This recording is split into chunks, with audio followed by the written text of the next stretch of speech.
Isabel Valdivia woke up every day at 6 in the morning, religiously. The house was still asleep, but she was already standing, her bare feet on the cold wooden floor, feeling the slow breathing of the city of Chincha Alta, still shrouded in fog. At 34, she was considered an accomplished woman, owner of Flor de los Andes, an ecological cosmetics boutique that was gaining prestige throughout the region. It had loyal customers, a dedicated team, and a clear purpose: to offer beauty without harming. The environment, it was the kind of business that required soul, and Isabel put hers into every detail, from choosing the ingredients to curating the products in the display window. However, behind that discreet and elegant success, there was a thick silence that began to weigh on his chest. Her marriage to Raul Montero, her husband of 8 years, was different, and it wasn't just a phase or the common wear and tear of time. It was something else, something she couldn't name, but it tightened her stomach like an uncomfortable intuition. She tried to distract herself with work, with the natural sense of essential oils, with the orders that came in through the online store. But all it took was for Raul to be late again without warning, or to send messages that were too short, too cold, for that distrust to come back to bite like a splinter. Raul was a businessman in the technology sector and had always had an intense routine, full of trips and meetings. At first, Isabel admired his ambition, but now the last-minute flights, the vague apologies, the blank looks, had stopped being signs of success and became evidence of distance. And then, the details started to appear: the smell of women's perfume on his shirt, which she knew was not hers, the incompatible schedules, his cell phone always turned upside down. Isabel was not a woman to make a fuss. She never had been. But she learned early on, from her grandfather Fernando, that when something is wrong, it is better to face it than to pretend not to see it. Fernando Valdivia was the kind of man who could fill a room with just his presence. Tall, with impeccably combed white hair and a steady, measured voice. He had been a judge for over 30 years, known for his unwavering integrity and the respect he commanded even from the most arrogant. To Isabel, he was more than a grandfather. He was a guiding light.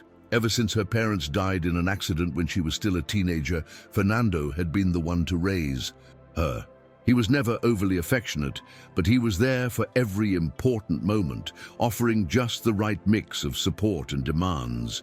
When she began to distrust Raul, it was to him that Isabel turned, one rainy Tuesday afternoon. Sitting at a table on the porch, with cups of steaming tea between them, she poured out her heart out in a low voice, as if the wind could carry her words away. Fernando didn't interrupt her.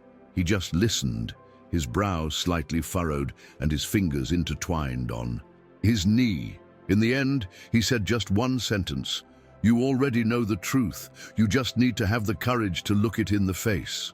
It was that very day that Isabel decided to act, not impulsively, that never suited her, but methodically, as she had learned from her grandfather.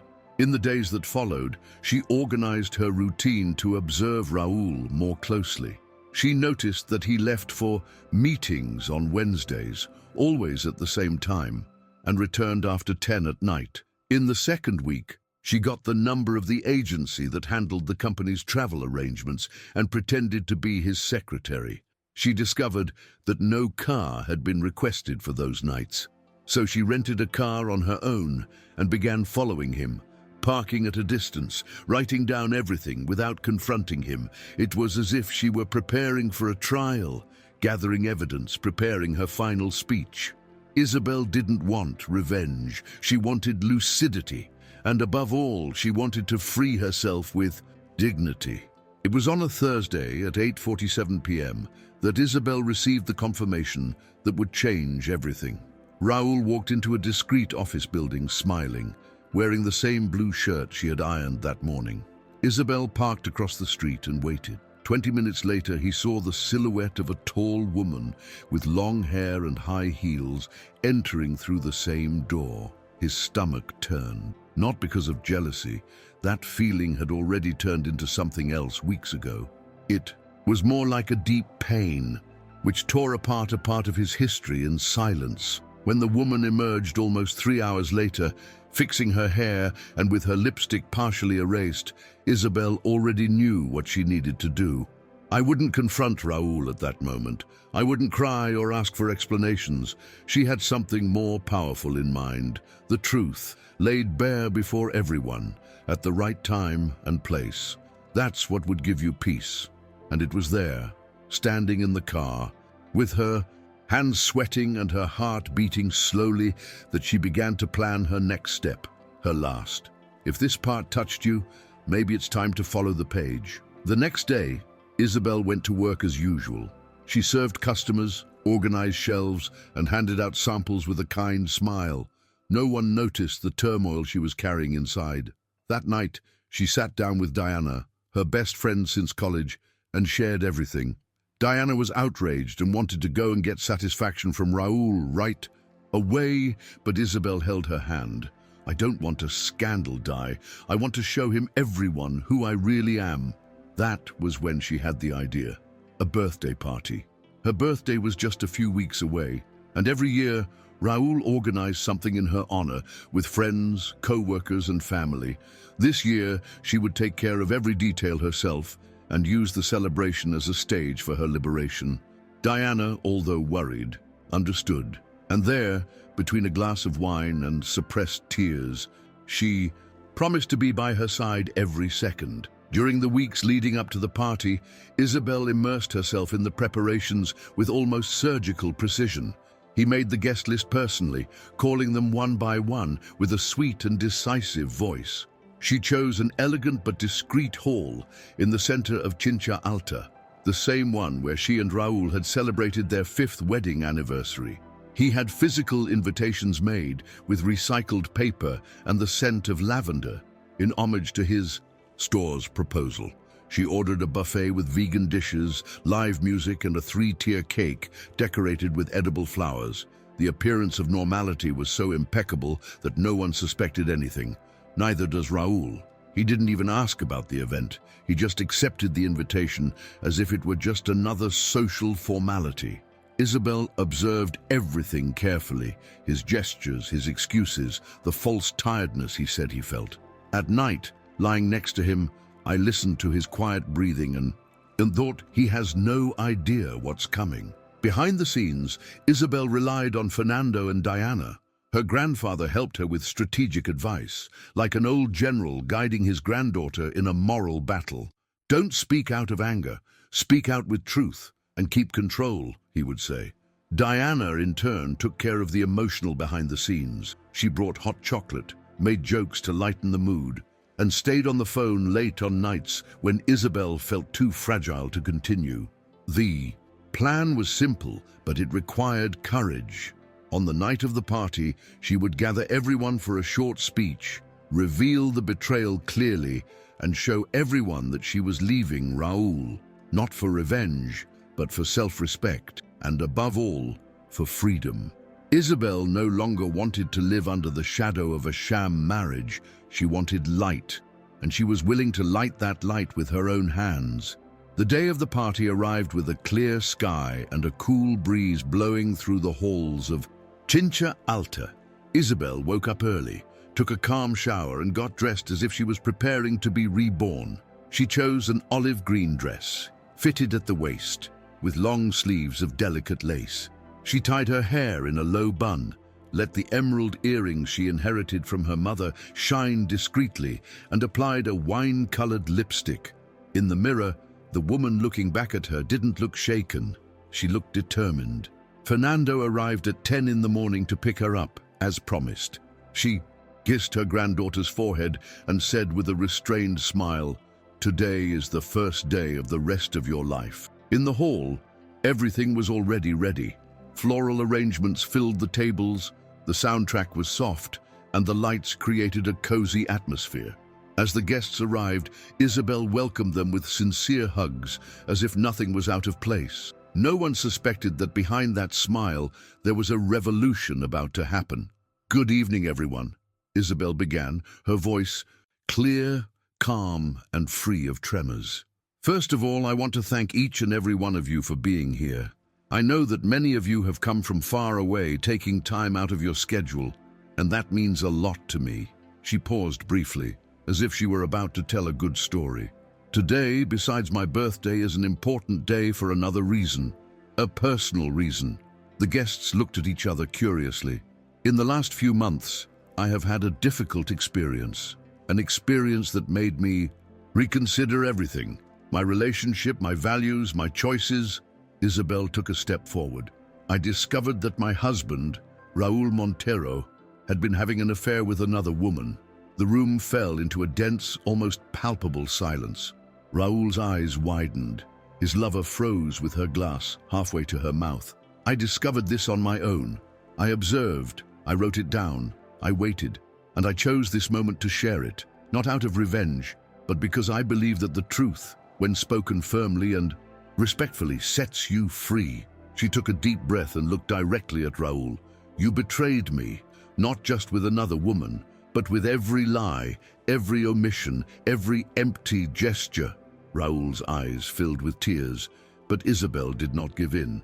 This house where we live was financed by my family. This marriage, which I supported in silence, fell apart much sooner than you imagine. She turned to the guests. Today, in front of all of you, I want to say that I am closing this chapter. I will not scream.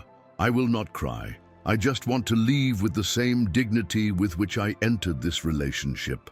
Timid applause began, slowly growing. Diana cried silently. Fernando watched with pride in his eyes. Isabel handed back the microphone, picked up her bag and walked calmly away without looking back. The room, still stunned, remained in suspense. The betrayed woman did not explode. She freed herself. Have you ever experienced something like this? Comment below.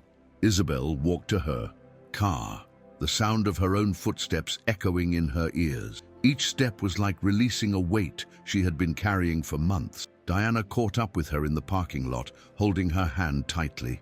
You were perfect, she said, still emotional. Isabel smiled slightly, but her eyes were fixed on the horizon. I needed this, Di. I needed to show myself that I can get out of a place that doesn't respect me. Fernando, right behind her, simply put his hand on her shoulder and said, You have no idea how proud your mother would have been. They went to the Valdivia house that night. Isabel didn't go back to her own house, nor did she want to pick up anything. That was a life she was saying goodbye to. She sat in the guest room of her grandfather's house, took a long shower, put on an old pair of pajamas, and lay down in silence. For the first time in months, she slept soundly, without anxiety, without the feeling of being deceived. The next morning, the city was already talking. Chincha. Alta was small, and the party with so many guests quickly became the talk of the town in ballrooms, cafes, and public offices. Some praised his courage, others whispered about Raul's humiliation. There were those who said she should have sorted everything out at home, and others who applauded her serenity. Isabel avoided social media and focused on what was essential, getting back to her boutique routine. He arrived early, hugged the team, thanked everyone for their support, and asked for focus. Let's make Flor de los Andes something even bigger, he said with conviction. Working had always been her way of breathing, and now, more than ever, she needed it. Customers gradually returned, some curious, others supportive. But there was a new glow in Isabel, a firmness in her gaze that had not existed before. She was hurt, yes, but alive, and determined to transform pain into movement. While Isabel reorganized her life with dignity, Raul faced the collapse of his own empire. The lover, publicly exposed, broke off the relationship days after the party, claiming not to want to get involved in provincial dramas. The company's partners, upset by the negative repercussions and the impact on the brand's image, demanded that he be temporarily removed from leadership. Some contracts were suspended, customers began to migrate to competitors, and rumors of mismanagement spread. Raul, who had always been proud of his social prestige and image as a devoted husband, saw everything collapse at a speed he had not expected. He tried to contact Isabel several times. Long messages, connections, flowers at the boutique. She, however, remained firm. He asked the team not to accept deliveries or messages. "Personal matters do not enter here," he said calmly. What surprised her most was that she didn't feel hate, just immense exhaustion and a deep desire to move on. In the following days, she dedicated herself to new projects. She began planning a product line inspired by the flowers of the Ica Valley, with sustainable packaging and ingredients grown by local women. She visited cooperatives, participated in fairs, and rediscovered the passion that had led her to create Flor de los Andes years before. The store became a sort of local symbol of resistance and new beginnings. Customers left notes, other women told their stories of overcoming, and Isabel gradually began to understand that her pain had generated movement. One Tuesday afternoon, while organizing a new batch of chamomile soaps, Diana walked in with a smile on her face. "The press wants to interview you. A business magazine from Lima heard about everything." Isabel thought for a few seconds before answering. "Let's talk about the boutique, about overcoming, and what comes next." She didn't want to be remembered only as the betrayed woman. She wanted to be known as the woman who reinvented herself. The interview was published 2 weeks later with the title "From Pain to Rebirth: The Strength of Isabel Valdivia." The article addressed her career with respect, highlighting her entrepreneurial work, her commitment to the environment, and the courage with which she dealt with the end of her marriage. The repercussion was immediate. Customers from other cities began to seek out Flor de los Andes, interested not only in the products, but in what the brand represented. The store, once a charming spot in Chincha Alta, became a reference. Isabel had to hire 2 new employees, personally trained each one, and began to structure an expansion plan for neighboring cities. Despite the rush, she maintained the habit of having lunch with her grandfather on Fridays. It was a silent ritual, but full of meaning. Fernando watched, with discreet pride, the blossoming of the woman he had helped to create, now stronger than ever. It was on one of those Fridays that Raúl appeared unannounced at the door of the boutique. He was haggard, thinner, with sunken eyes and a beard. In his hands, he carried a small box wrapped in plain paper. Isabel saw him in the window and for a second thought about leaving through the back. But she was no longer running away from things. She took a deep breath, went out to him, and they met eyes. "Can we talk?" he asked. She nodded, but took him to a nearby cafe, away from the employees, away from the memories. They sat facing each other, like 2 strangers who had already loved each other too much. Raúl began to talk. He apologized, admitted his mistakes, told her what he had lost, begged for another chance. He said he was not the same man. Isabel listened to everything in silence, and when he finished, she replied firmly, "I am not the same woman anymore either, and I don't want to go back to the way I was." She took her wedding ring out of her coat pocket and placed it on the table. "This doesn't belong to me anymore." The following weeks were marked by significant changes. Isabel opened the second Flor de los Andes store in Pisco with a low-key but symbolic opening. She welcomed local women, distributed product samples, and told her story bluntly. She wasn't looking for applause. She was looking for connection. She wanted other women to know that it was possible to start over, even when everything seemed lost.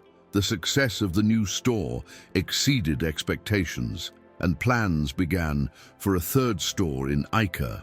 Isabel also began giving small talks at local events, speaking about female entrepreneurship and sustainability. On one occasion, after telling her story, she was approached by a shy young woman who said, "You gave me the courage to leave my house today." Isabel gently held her hands and replied, "You're not alone. None of us are."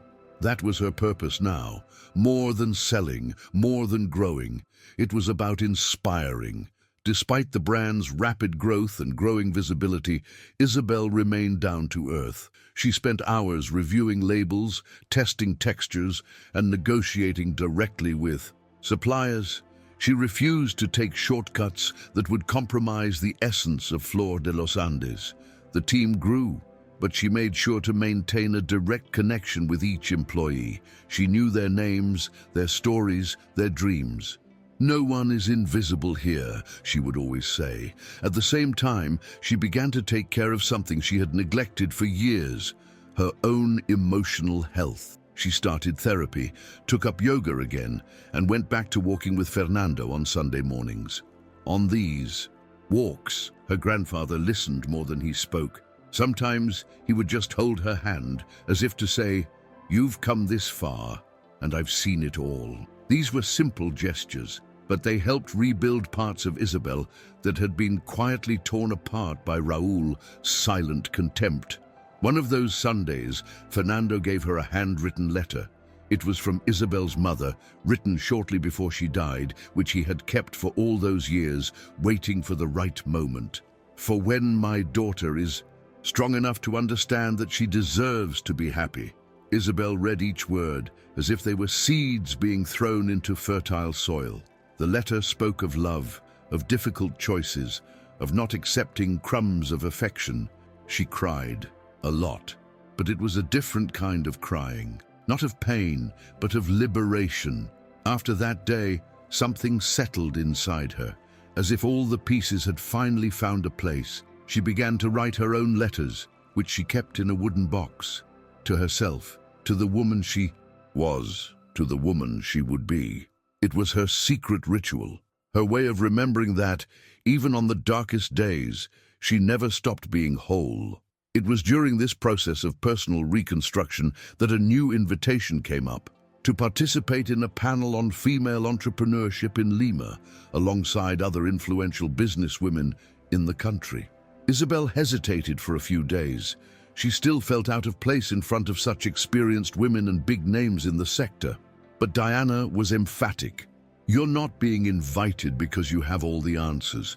You're being invited because you've experienced something real." Isabel accepted. On the day of the event, she wore the same olive green dress she wore at the party, not out of nostalgia, but as a reminder of who she was and how far she's come since then. On stage, she told her story with sincerity and simplicity. She spoke of her pain, her choices, and her fear of starting over. At the end, she received a standing ovation. Many women approached her, some crying, others just asking for a hug. Isabel understood then and there that her story wasn't just hers. It was the story of all those who have been discredited and have risen again. The ride back to Chincha Alta was silent, but full of meaning. On the bus, she looked out the window at the mountains in the distance and thought about how life changes, sometimes brutally, sometimes gently. When she got home, she found Fernando on the porch, reading an old book with a worn cover. She sat down next to him, and they were silent for a few minutes. "She would be very proud of you," he said, without taking his eyes off the page. Isabel smiled. "I am too." It was the first time she had said it out loud. That night, instead of going to bed early, she opened her notebook and wrote a new letter, this time addressed to the future. "When you doubt everything, remember this moment. Remember that you have stood up before, and you can do it again." She closed the notebook, turned off the light, and slept with a peaceful heart. For the first time in a long time, she dreamed of what was yet to come. Over time, Isabel realized that the deepest pains don't disappear. They settle down. They stop screaming, but they still live in some corner of the memory. And that's okay. She learned to live with it. She no longer avoided the places she frequented with Raúl, nor did she change sidewalks when someone came to talk about the past. She looked them in the eye, responded politely, and moved on. The city, once so full of whispers, began to quiet down. They respected her stance. They admired her strength. It was as if she had overflowed beyond her own history. Once, in an interview on local radio, she was asked how she managed to overcome everything. She smiled and replied, "It's not about forgetting, it's about deciding that the pain will not be my home." The phrase went viral in the city. It became a post on social media, a print on mugs, and even embroidered on a painting given to her by a client. Isabel wasn't looking for this, but she understood. When a woman stands up, others feel capable of doing the same. At the same time, Flor de los Andes continued to thrive. The Ica store opened with a social initiative aimed at female entrepreneurs in the region. Isabel provided space for local exhibitors, held free workshops, and created a microcredit fund to encourage new businesses led by women. The project had national repercussions. An NGO from Lima contacted her offering a partnership to take the initiative to other regions. More than just cosmetics, the brand had become a symbol of female empowerment and sustainability. Isabel, however, remained true to her essence. No need to get lost in vanity. She continued to go to the stores, talk to customers, and take care of every detail with the same care as always. And on quieter days, she still wrote her letters. She kept each one carefully, like seeds for the future, or as reminders that one day she almost forgot who she was. But she found herself. A few months later, Isabel was invited to be honored at a statewide event on female leadership. The ceremony was to take place in Huancayo and would bring together several women who stood out in different areas: health, education, the environment, and business. At first, she thought about refusing. She didn't like the spotlight. But Fernando, with his usual calm, said, "Accept, but go as you are, not as they expect you to be." And that's exactly what she did. She wore simple clothes, avoided heavy makeup, took Diana as her date, and spent the entire weekend in contact with stories as powerful as her own. She met women who had created schools in rural areas, doctors who served isolated communities, artisans who supported entire families with their own hands. There, Isabel understood something important. Her pain had transformed her into a bridge. And now, more than ever, she wanted to build paths for others to cross as, well, back in Chincha Alta, she decided it was time to take an even more decisive step. With the support of Fernando and a small network of partners, she created the Instituto Flor de los Andes, a space focused on training women in vulnerable situations. The institute offered entrepreneurship courses, self-care workshops, discussion groups, and psychological support. On the day of the inauguration, Isabel spoke to a room full of women of all ages. "This place is not about charity. It's about new beginnings," she said firmly. She received applause and hugs, but what struck her most was a white-haired woman who approached her late in the afternoon and whispered, "You reminded me that there's still time for me." Isabel smiled, her eyes brimming with tears. That was the impact she wanted to make. Not just sell beauty, but restore hope to those who had forgotten what it was like to feel alive. The institute grew faster than Elizabeth anticipated. In less than 3 months, there was already a waiting list for courses, and partnerships were being formed with local universities, small companies, and even international institutions. She, who previously divided her time between the store and paperwork, now needed to learn to delegate more. He trusted Diana to manage part of the institute's operations, hired a pedagogical coordinator, and assembled a small support team. Even so, she made a point of continuing to be present in the conversation circles, where she heard stories from women who had been silenced for decades, some by their husbands, others by their fathers, bosses, or by themselves. And there, in that safe environment, Isabel shared not ready-made formulas, but her own journey, without heroism, with humanity. She always said, "There is no finish line, there is just each step of the day."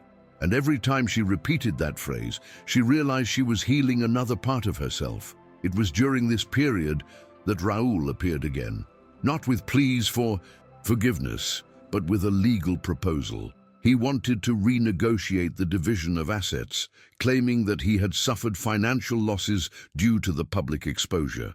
The lawsuit was filed through a lawyer, with cold terms and a veiled attempt at retaliation. Isabel read everything calmly, without despairing.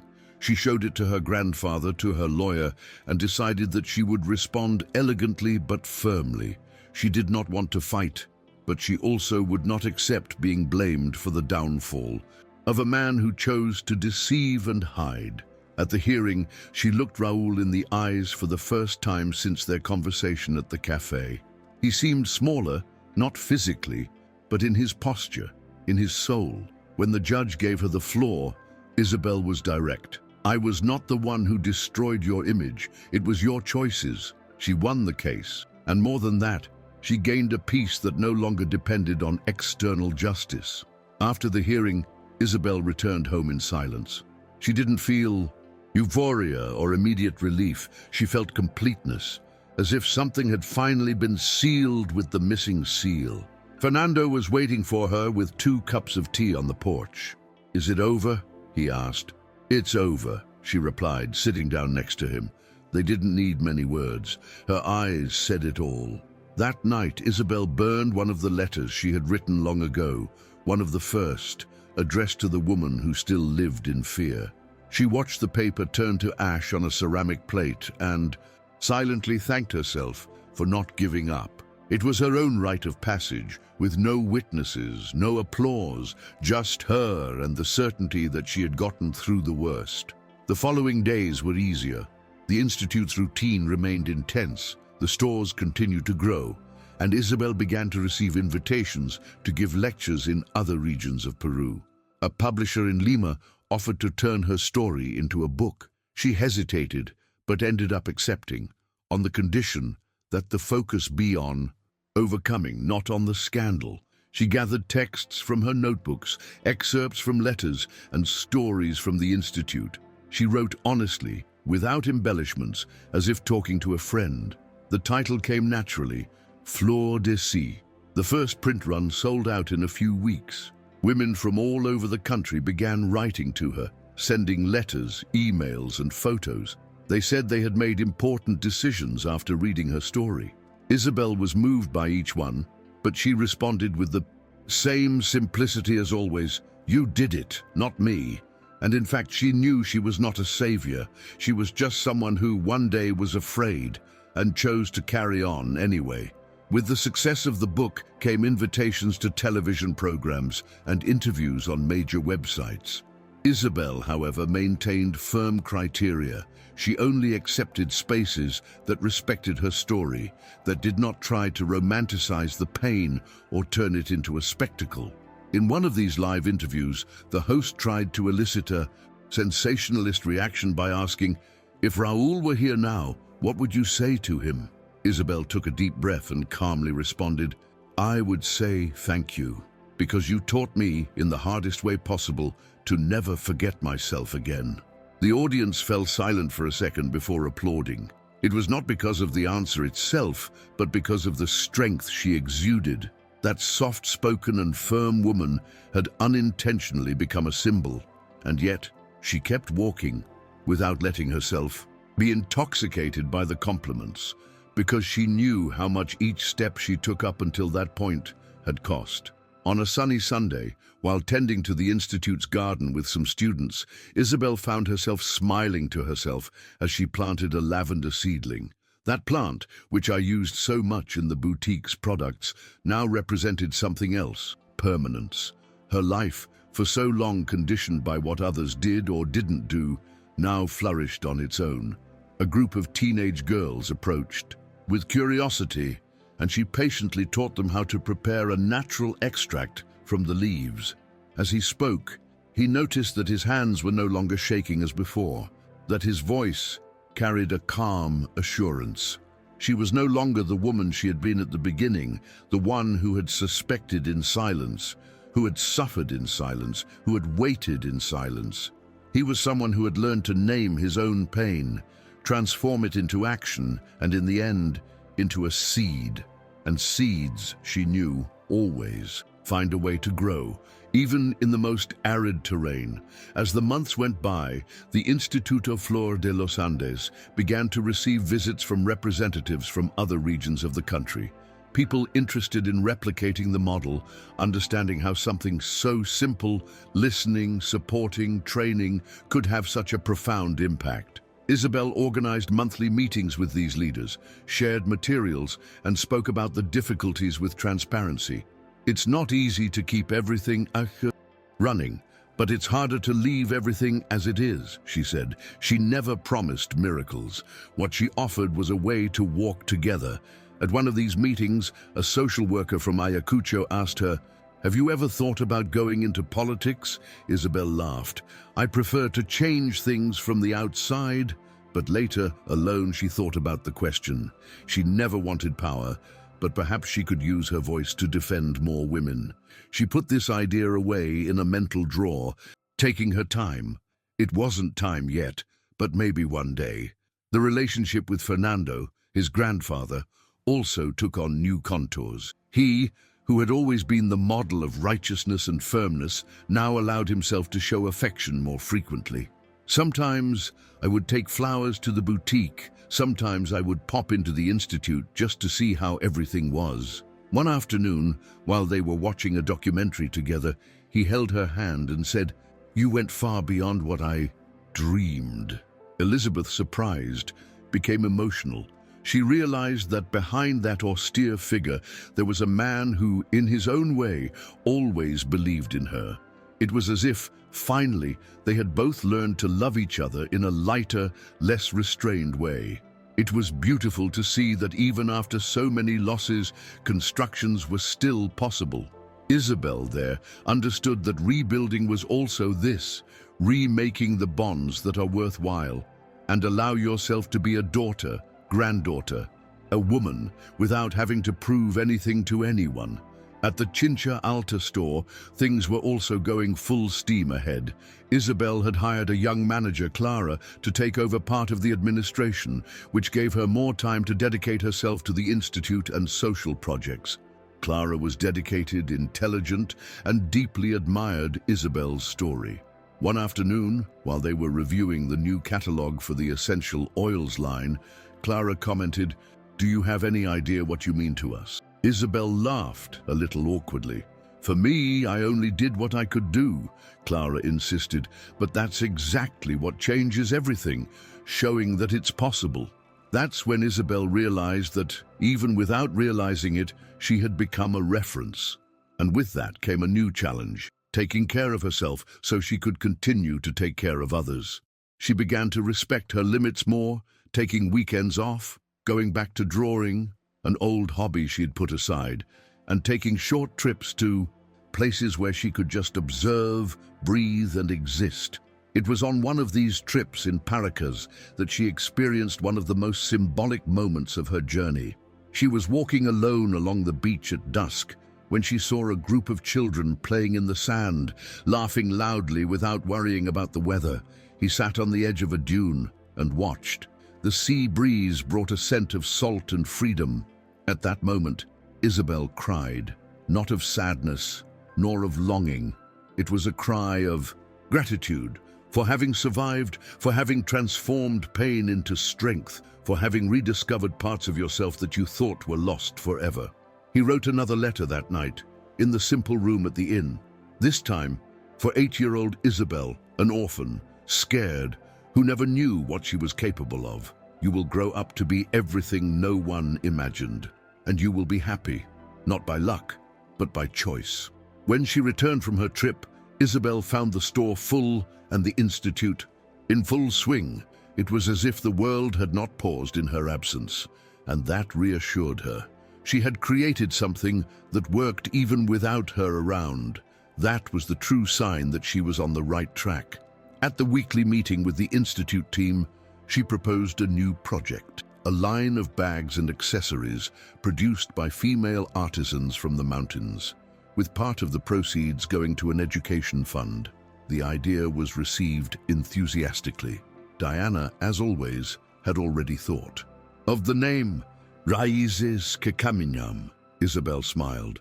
"That's exactly it. We move forward, But we don't forget where we came from. Meetings with groups of artisans began, visits to distant villages and material tests. Once again, the energy of creation rekindled something deep within her. It wasn't about entrepreneurship, it was about rebuilding ties with her own origins, giving back to the land what she herself had once had to harvest. One afternoon, when Isabel arrived home, she found an envelope in the mailbox, no sender. He opened it carefully and found a handwritten letter. He immediately recognized Raoul's handwriting. It wasn't a request, nor a threat. It was a confession. He said he was leaving the country for a while, that he needed to start over far away. He apologized again, but with no hope of reconciliation. I would be grateful to have faced him. She said that if one day she had half the courage she had, she would be at peace. Elizabeth read to the end, in silence.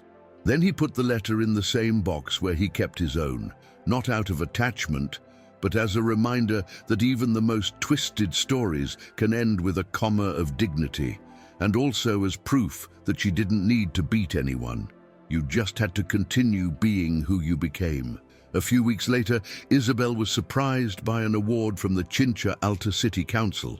She would receive the title of Citizen of Honor for her contribution to local development and the social impact of the Flor de los Andes Institute. The invitation arrived accompanied by an official letter, signed by leaders who, years ago, had barely noticed her. Isabel smiled when she read it, without arrogance, but with the kind of satisfaction that comes from coherence. She accepted, of course, but insisted that the ceremony be simple and that part of the event be dedicated to the women served by the Institute. On the night of the award, she dressed discreetly, took Fernando and Diana with her, and gave a brief but powerful speech. If I'm here today, it is because I was once on the ground, and it was there that I learned to climb calmly, watching who was coming with me. The audience gave her a standing ovation. It was impossible to ignore the strength that this woman exuded, a strength that did not scream, but remained.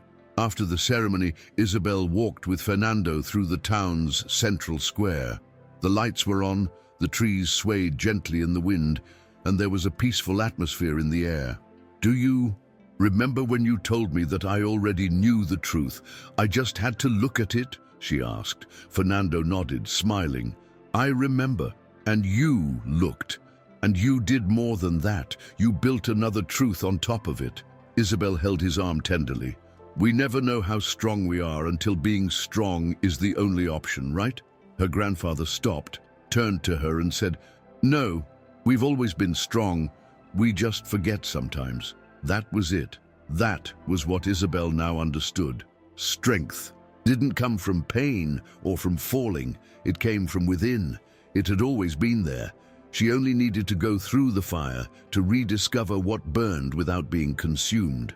Inspired by this moment, Isabel decided to organize the first annual meeting of former students of the Instituto Flor de los Andes.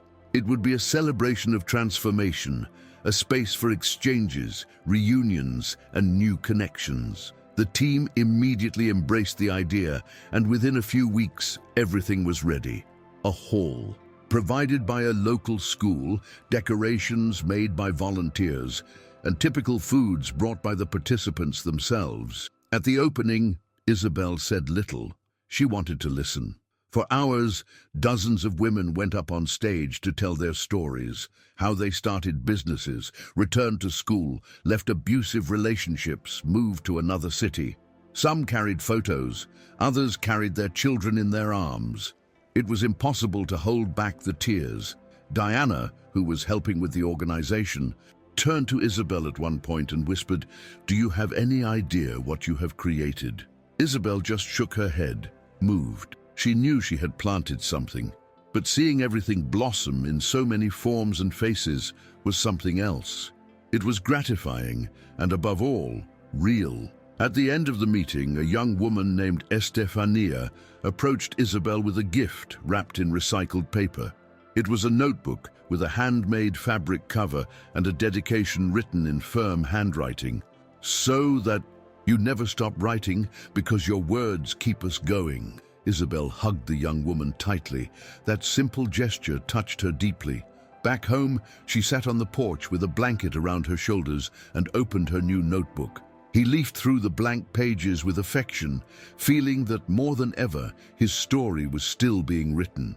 He picked up his favorite pen and wrote on the first page, "I don't know where this will all lead, but I know I came this far with courage. And that's how I'm going to carry on." Then he closed the notebook, took a deep breath and let the silence of the night say the rest. In the months that followed, Isabel began to receive invitations to participate in working groups on public policies aimed at women. It was a new world, full of formalities and obstacles, but she felt ready, not because she knew everything, but because she understood firsthand what many women went through. At each meeting, she brought real examples, questioned decisions that were disconnected from reality, and proposed simple solutions based on listening. Little by little, she gained respect, not for her eloquence, but for her consistency. When a city councilwoman from Lima suggested that she consider running for office in the next election, Isabel laughed, but then she thought maybe there was room for more impact. It didn't have to be now, it didn't have to be like this, but the idea was already planted, and like everything she did, it would grow with time, roots and purpose. During this period, a new habit began to form, walking alone at dusk before returning home. It was a moment for herself, without her cell phone, without commitments, without rushing.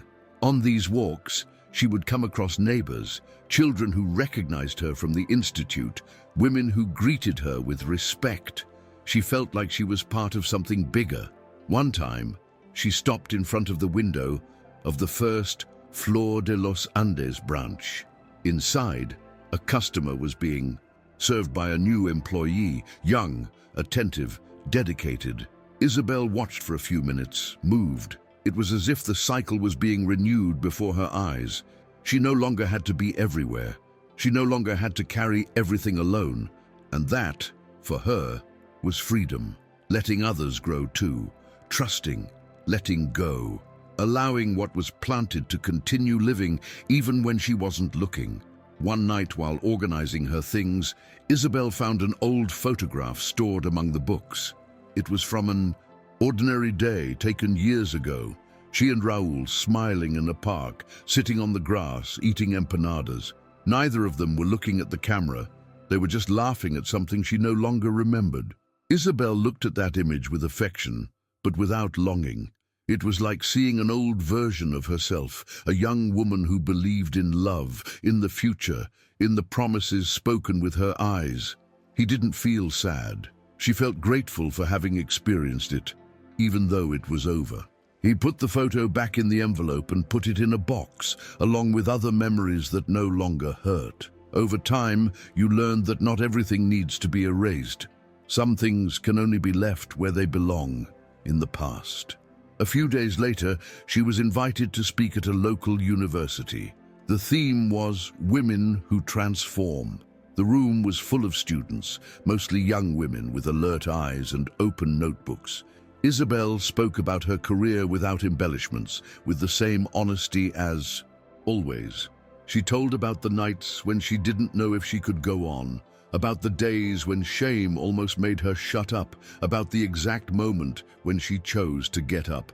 At the end, a student raised her hand and asked, "What would you say to those who haven't yet found the courage?" Isabel thought for a moment, then replied, "Courage does not come before fear. It comes in the middle of it, and sometimes it only appears when we take the first step, even though we are trembling." The room applauded. But what Isabel kept was the look of that young woman, because it was there that the real reason for everything was, to inspire someone's next step. After the lecture, Isabel stayed at the university for a while longer, talking to students and professors. Some students wanted to take pictures, others just wanted to thank them. One of them, named Jimena, said, "You made me realize that I don't have to accept less than I deserve." Isabel held her hands firmly and replied, "You deserve everything you deserve, and you will learn to recognize that." It was during these meetings that she realized the impact of her story. Not because it was perfect, but precisely because it was imperfect and real. Back home, she wrote down a new phrase in her notebook: "Courage is not the absence of falling. It is the daily decision to continue even after falling." The phrase would be read, weeks later, by a journalist from Lima who would quote her in an article about women who were changing Peru without holding political office. Isabel wasn't looking for headlines, but she knew that when the truth is lived with coherence, it ends up finding an echo where it needs to. In the following days, a calm settled in. It wasn't an absence of movement. It was the presence of balance. Isabel woke up early, had her coffee calmly, read for pleasure, and organized her schedule with space for herself. The institute was going strong, the stores were doing well, and she felt that she had entered a new phase, not of conquest, but of consolidation. It was as if the land she had worked so hard on was now beginning to bear fruit more easily.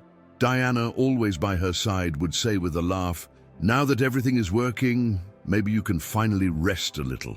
Isabel smiled, but she knew that true rest came not from a pause, but from inner peace. And she had achieved this with sweat, tears, difficult choices, and a lot of faith in what was yet to come. Because the greatest certainty she had was this: there was still much to blossom. With this sense of stability, Isabel began to reflect more on the Institute's direction. She realized that, although the impact was great, there were still invisible barriers that prevented many women from getting there. Some out of embarrassment, others due to geographical distance or lack of support at home. That was when the idea came to create an itinerant version of the project, a mobile institute that could go to more remote communities with a basic structure, a psychological support room, training workshop, and listening space. She spoke with Fernando, Diana, and local partners, and within a few months the first adapted vehicle was ready. The exterior paintwork was done by local artists, and the name printed on the sides said it all: Flor de Camino. The debut was in a village in the mountains, and the reception was emotional. Women arrived shy and left smiling. That was it, bringing hope where almost no one looked. At the end of that first trip, Isabel wrote another letter, this time for the collective future she desired. "May no woman need to go through what I went through to discover who she is. May our daughters be born knowing that they deserve everything." It was this kind of thinking that guided his days. He no longer lived to prove anything, neither to himself nor to others. He lived to sow, and this was reflected in every detail of his routine, in the words with which he treated the team, in the patience with which he welcomed those who arrived broken, in the care with small gestures. Anyone who saw her from the outside saw a serene, successful, admired woman. But those who knew her closely knew that behind this there were deep layers of overcoming, tough choices, and a strength that was not born from hate, but from self-love. And it still grew like the root of an ancient plant that never stopped seeking the sun. Flor de Camino quickly gained momentum.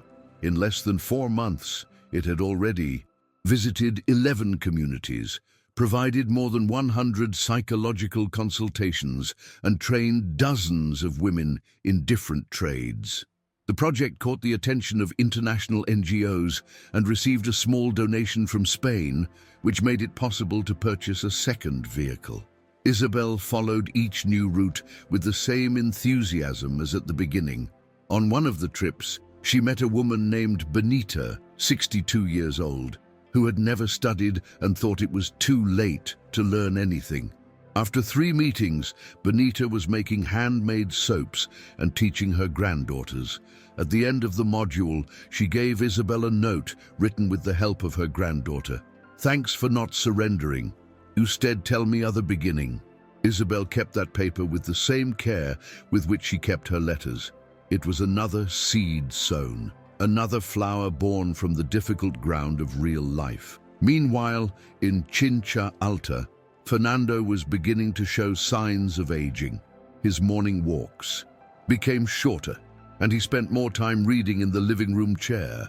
Isabel noticed, but didn't make a big deal out of it. She knew that her grandfather had a serenity that didn't diminish with old age. He accepted it as part of the process. One rainy afternoon, he told her, "You already know how to take care of everything. Now you just need to remember to take care of yourself." Isabel held his hand affectionately. "I learned that from you, you know." He laughed. "No, you already knew. I was just around." And he stayed close until his last day.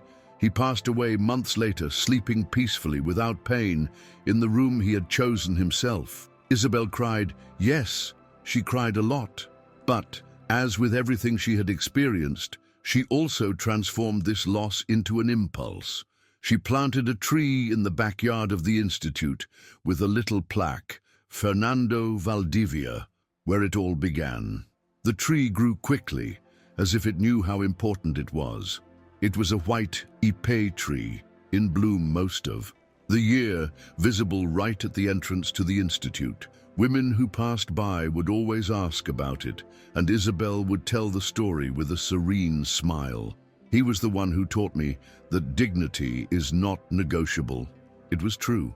Fernando's figure was present in everything, in the ethics with which Isabel conducted her business, in the respect with which she treated each person, in her attentive attention to detail.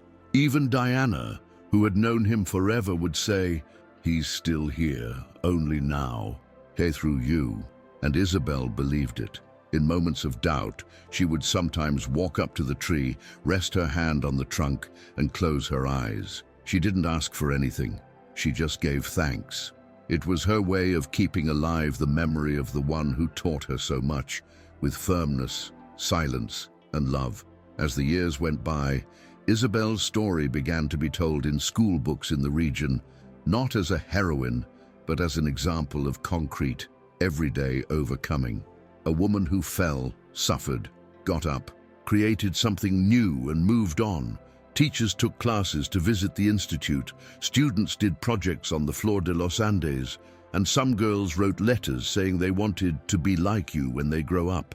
Isabel read each one with teary eyes and wrote back whenever she could, but she made a point of reminding them, be like yourself. The world needs that.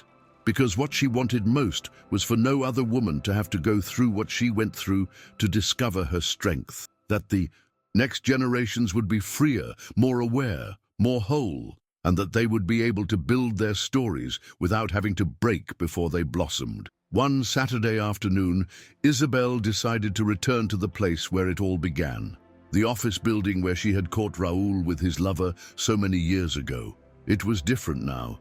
The facade had been renovated, and new companies were taking over the rooms. She walked slowly along the sidewalk, as if revisiting an old scene without carrying the pain. She stopped for a few minutes in front of the gate, took a deep breath, and smiled. There was no resentment there. There was distance, and more than that, a silent recognition. That place, which had once symbolized her greatest downfall, was now just another street like any other. When she returned home, she sat down with her notebook and wrote, "Forgiveness is when the memory stops hurting, and that I have achieved." She closed the notebook, made some chamomile tea, and watched the rain through the window. It was as if each drop washed away another trace of everything she no longer needed to carry.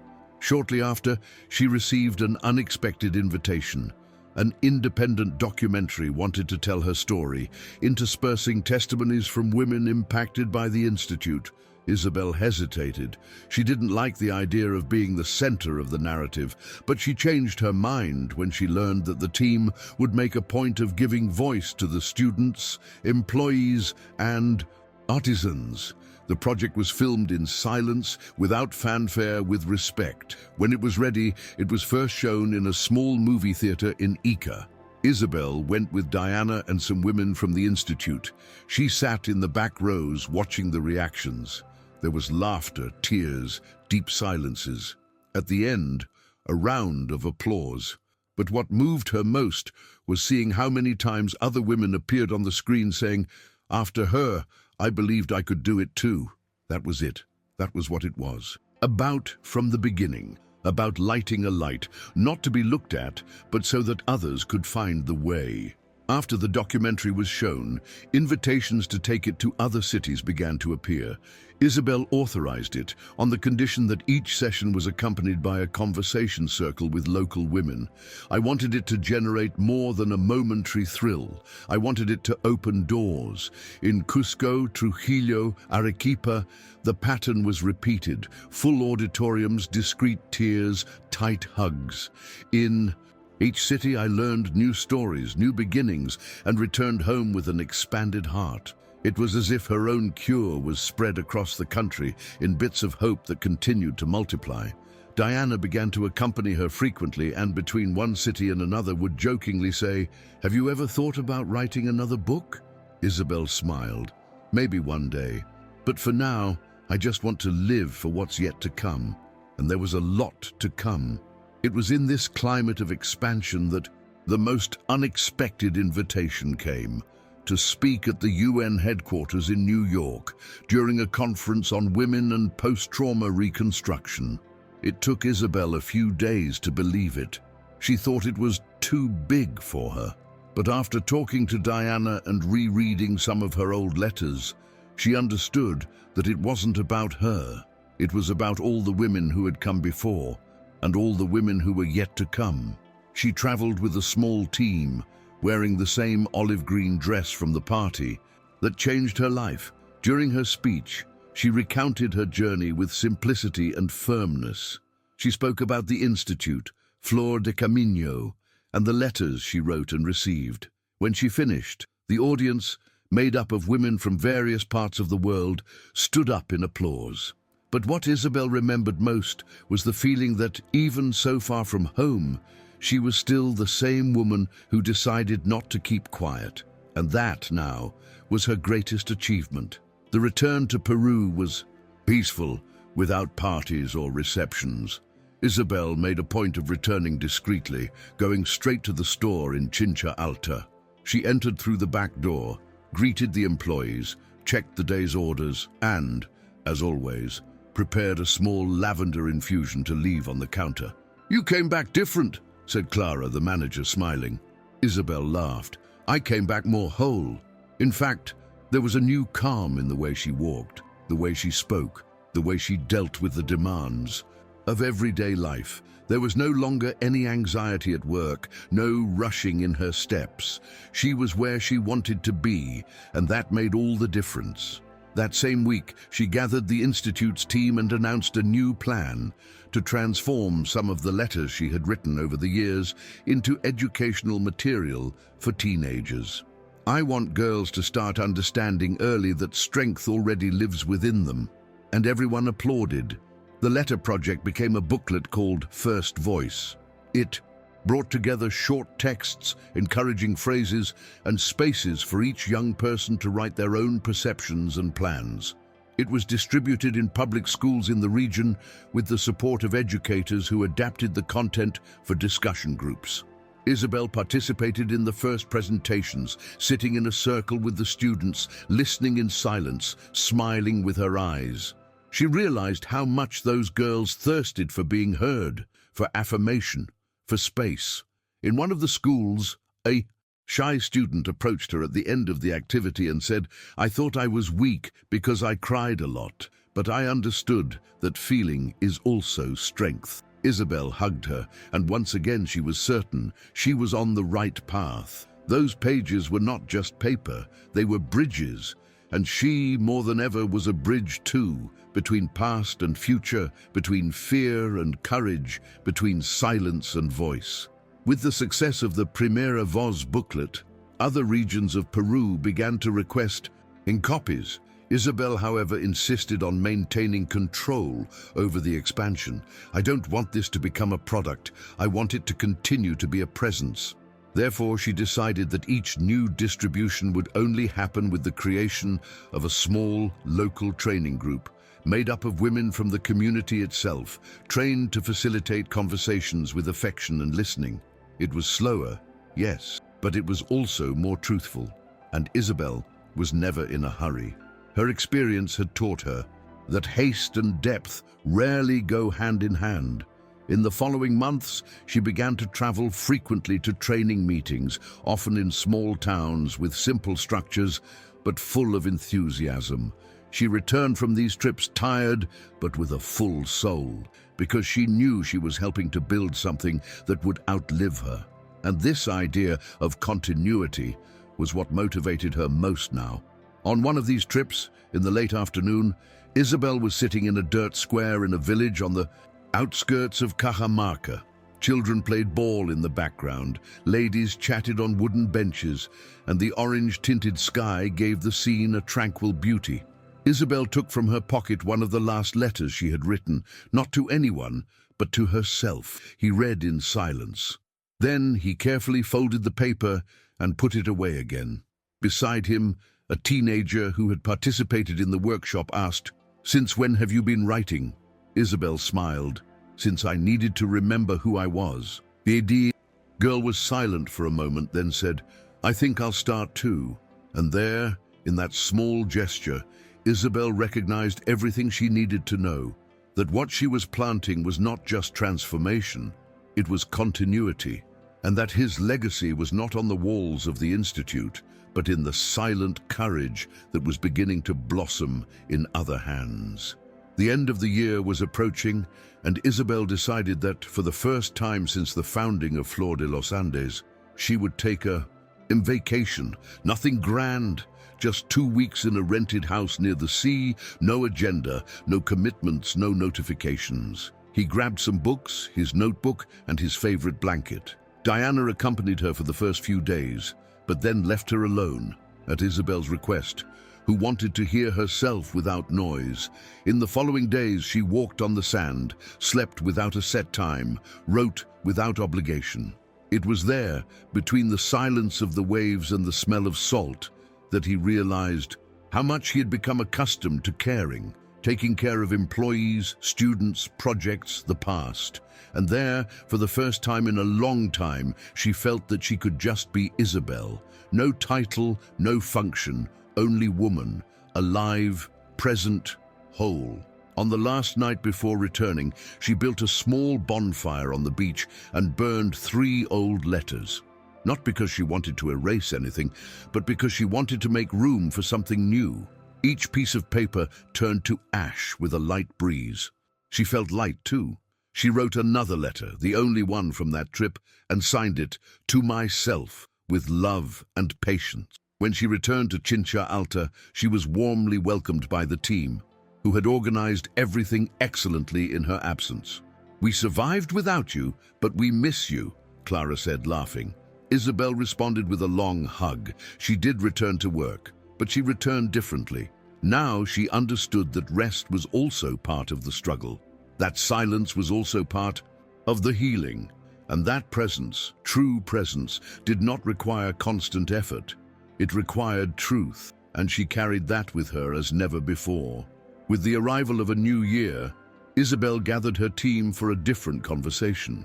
Instead of goals, she talked about purpose. She asked each of them to write down on a piece of paper why they had chosen to be there. The responses were diverse and moving, and many mentioned Isabel's own story as a source of inspiration. She listened to everything, in silence, with tears in her eyes. At the end, she simply said, "My mission is not to be an example. It is to ensure that each of you discovers what moves you." After that meeting, something changed in the team's atmosphere. There was more exchange, more listening, more initiative. It was as if the Institute had matured along with her. It was no longer just a reconstruction project. It was a construction platform where each woman could create her own foundation, her own story, in her own time. The following week, a surprise arrived at Isabel's store, a box from the interior of Bolivia sent by a woman named Irma, who had learned about the Institute through the documentary. Inside were handmade soaps, a letter, and a small clay sculpture depicting a woman with roots in her feet. "You taught me that it is possible to blossom without tearing apart who we are," the letter said. Elizabeth was deeply moved. She placed the sculpture at the entrance to the boutique on a wooden shelf. with a plaque that read, "Made by Sisterly Hands." That was it. The network was growing, not just in numbers, but in depth. There was a real connection between women who might never have seen each other, but who recognized in each other the same thread of overcoming, strength, and tenderness. And that was the real impact.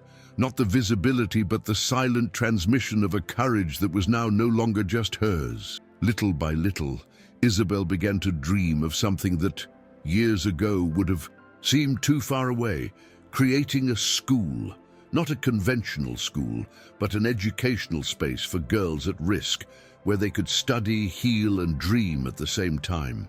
The idea emerged little by little, through letters she received, conversations on trips, and stories of teenagers who dropped out of school due to lack of support. She began to research, talk to experts, visit inspiring role models. She asked Diana to walk alongside her in this new project. "It will be the hardest of all," she said. Diana replied without hesitation, "Then it will be the most beautiful."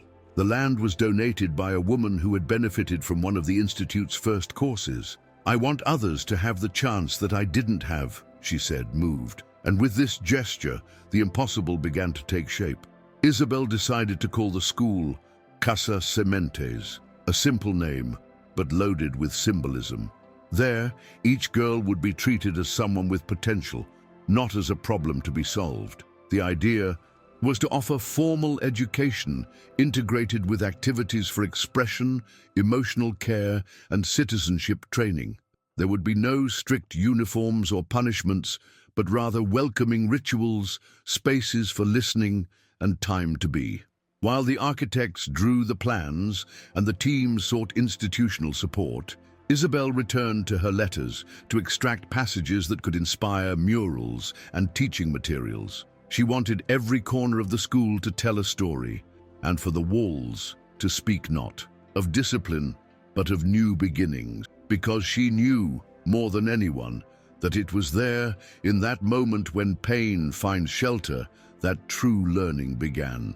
And that every seed, when well cared for, always finds a way to break through the earth. The Casa Sementes project mobilized the entire network that Isabel had built over the years. Old partners reappeared to offer donations, former students of the Institute volunteered to help with the construction, and local artists proposed murals that represented the different stages of a woman's life, from a quiet girl to an adult who chooses her voice. Isabel followed everything with emotion, but also with caution. "I knew that a project like this required more than goodwill. It required structure, consistency, and long-term commitment. Hired a diverse teaching team made up of Black, Indigenous, LGBTQIA+ women and women from different social backgrounds. I want every girl who walks through this gate to see someone who represents her," he said. It was more than education. It was representation. It was repair. And above all, it was the future. A future that she perhaps could not fully see, but that she could already feel being born there, brick by brick. At the ceremony to lay the cornerstone of Casa Sementes, Isabel didn't give a big speech. She went up on the improvised stage, delicately held the microphone, and simply said, "Here, no one will be taught to be less than they are." The audience applauded silently, many with tears in their eyes. At the end of the event, a 9-year-old girl approached with a drawing in her hand. It was a sun rising behind a house with flowers all around. "That's the school I want," she said. Isabel bent down to her level, looked the child in the eye and replied, "Then that's the school we're going to build." She kept the drawing with care, knowing that from then on, every step would be for her, and for all the others who were yet to come. And it was at that moment that she felt. The girl who once cried alone in the bathroom at home was now building bathrooms where no one would have to cry alone anymore. As the work progressed, Isabel began to divide her routine between the stores, the institute, and the construction of the school. Even with so many fronts, she seemed more serene than ever. This is because she was no longer carrying everything alone. She had formed a strong, committed network where each woman knew her role and had room to grow. Clara took on more and more responsibilities in managing the stores. Diana coordinated the pedagogical expansion of the Primera Voz booklet, and other female leaders began to emerge, firmly occupying the spaces that Isabel had helped to open. She observed everything with pride, but also with humility. He knew that leadership was not about control, but about trust, and that a true legacy only happens when the seeds grow, even after the hands that planted them are no longer there. On a Friday night, Isabel was invited to open an exhibition of letters written by women who had been treated over the years. This event took place in the City Hall's Cultural Hall, with texts hanging from wires as if floating in the air. Upon entering, Elizabeth was moved. There were voices that were once silent, now transformed into strong words, courageous confessions, simple desires. He read them one by one, in silence. In one of them, she recognized her own passage, written many years ago. Even though I'm tired, I keep going, because what awaits me is worth more than what hurt me. He leaned against the wall and took a deep breath. She felt small in the face of the greatness of what it had all become, not out of false modesty, but because she knew none of it was just hers. It was collective, it was ancestral, it was the echo of many that came before and many that were yet to come. And there, in that silent room, Isabel was certain. Her story was no longer just being told, it was now shared. In the days following the exhibition, the city of Chincha Alta looked different to Isabel. It wasn't that the buildings had changed or that the streets were cleaner, but there was something in the air, a sense that women's stories were finally being heard. At the market, ladies commented on the letters from the exhibition. In the square, teenagers showed each other the passages that had touched them the most. Isabel walked along the sidewalks with the calmness of someone who had done what needed to be done. She wasn't a celebrity, nor a politician, nor a saint. She was just a woman who refused to be silenced, and this refusal, firm, silent, continuous, had paved the way for so many others. That weekend, she wrote a new letter, different from the previous ones, not to herself, nor to anyone, but to everyone. When the world wants to convince you that you need to shrink to fit in, remember you were born to occupy, and to occupy with beauty, with pain, with strength. Occupy. On Monday, she returned to work as usual, answering emails, attending meetings, reviewing batches of products. But something inside her had changed. She felt that she could finally start to step back a little, not because she was tired, but because the time had come for other leaders to emerge, for other hands to handle the processes with the same dedication as her. She began to draw up a succession plan for the Institute's management, looking for someone who would not be her copy, but her continuation. I don't want to be irreplaceable.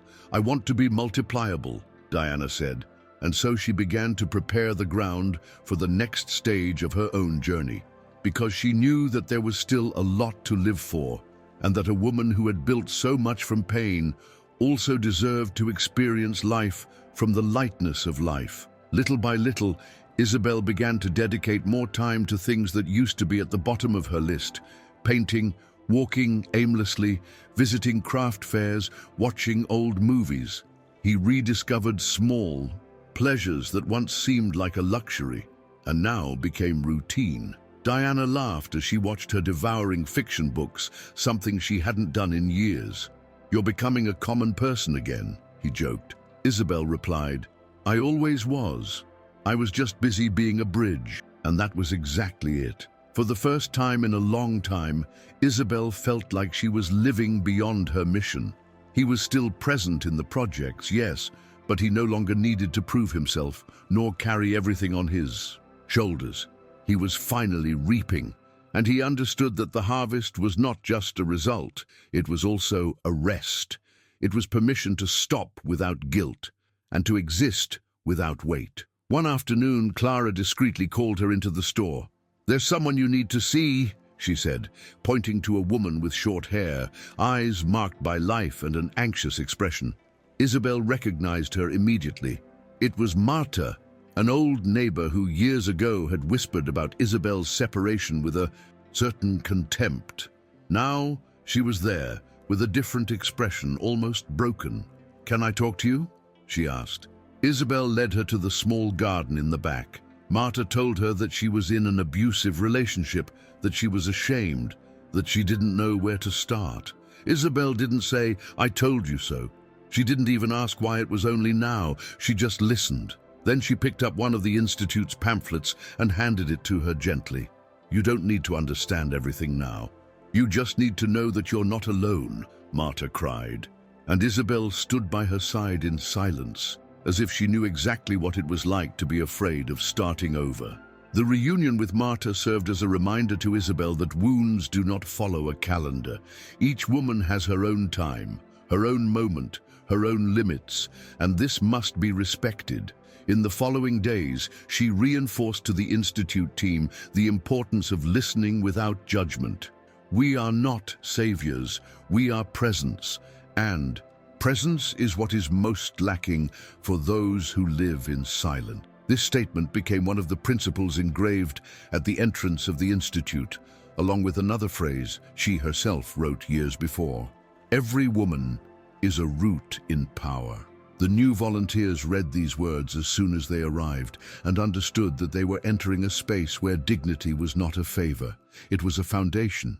Isabel realized this and felt at peace. She knew that even when she decided to leave for good, her essence would be preserved, not because it was unshakable, but because it had been built with truth. Meanwhile, the work on Casa Sementes was moving forward. The walls were already built, the spaces were beginning to take shape, and the first group of girls pre-selected for the school were being monitored by psychologists from the Institute. Isabel visited the place whenever she could, sitting on the floor of the still empty classrooms, trying to imagine the stories that would be written there. One day, sitting under the shade of the newly planted tree in the courtyard, she wrote another letter, this time addressed to all the girls who would pass through that school. "Here, you will be looked in the eye. You will make mistakes without being diminished. You will learn without being pressured to fit into molds. Here, you will be you, and that will be enough." She folded the letter, put it in an envelope, and buried it in the flower bed next to the tree, as if planting a blessing. She knew that perhaps those words would never be read, but she believed that somehow they would reach her. At the inauguration of Casa Sementes, Isabel arrived early, before everyone else.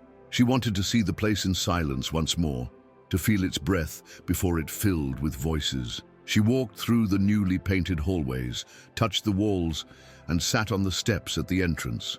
Then came the children, the educators, the mothers. Then came the former students of the Institute, volunteers, women who had been with her from the beginning.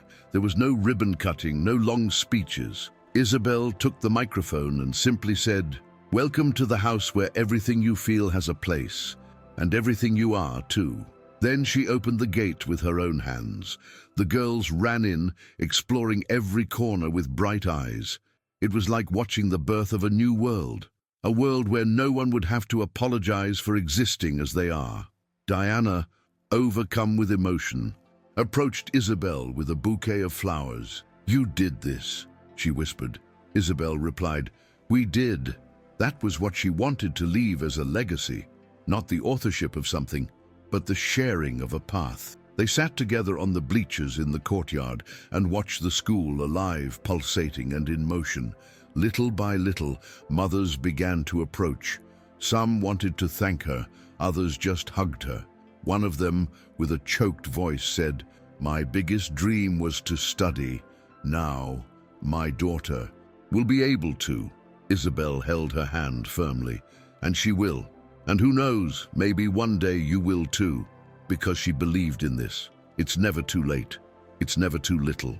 And every new beginning begins with someone who looks at you and says, even without words, "I see you." That day, between smiles and tears, Isabel understood that there was no going back. She had stopped being just a woman who started over, to become part of the beginning of so many others. If you are feeling something, while reading this, send it to someone who needs to remember that it is possible to start over.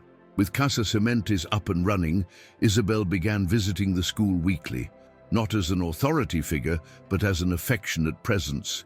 She would sit on the floor with the students, participate in conversation circles, listen to stories, and laugh with them. They began to call her Auntie Isa, and she accepted the nickname with affection. One day, an 8-year-old girl said to her, "I want to be like you when I grow up." Isabel replied, smiling, "Even better, I want you to be even more incredible." It was moments like these that kept her soul alight. It wasn't the structure, the numbers, or the awards. It was the bond, the affection, the listening. It was knowing that those girls would grow up knowing that they were seen, valuable, and powerful, something that she herself took so long to learn. And now she made a point of planting it in each one of them, like someone who leaves lights on wherever she went. On one of the hottest afternoons of the year, Isabel decided to close the store early and walk to the river, a place she frequented as a child. He took a book, a towel, and a notebook. He sat under the shade of a tree and sat there in silence for hours. It was as if he was talking to his own story.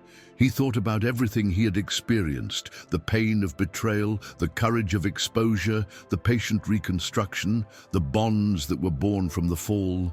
And she realized something simple yet profound. She wouldn't have changed a thing, not because he enjoyed suffering, but because it was precisely what she experienced that allowed her to touch so many lives. He opened the notebook and wrote, "Pain made me stop. Love made me continue. And the choice to not shut up made everything blossom." When he finished the sentence, he closed the notebook calmly, as if he were closing a cycle with clean hands and a peaceful heart. That same night, back home, Elizabeth found a letter in the mailbox. This time coming from Colombia. It was from a teacher from Medellin who had watched the documentary and read the book Flor de Si. She said that, inspired by her story, she had created a support group for single mothers in her community. It all started with a conversation and a copy of your book. Today, we are 20 women, and we continue. Isabel read the letter with tears in her eyes, and then hung it on the Institute's bulletin board. It was another point in this invisible web that she helped to sew, a network of women who didn't know each other, but recognized each other. And that was his favorite definition of revolution. When one life touched multiplies others, without fanfare, without hierarchy, without a stage, only with presence, truth, and continuity.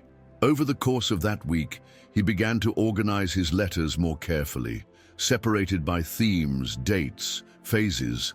I thought about leaving everything archived for future generations, maybe even publishing another part in the future.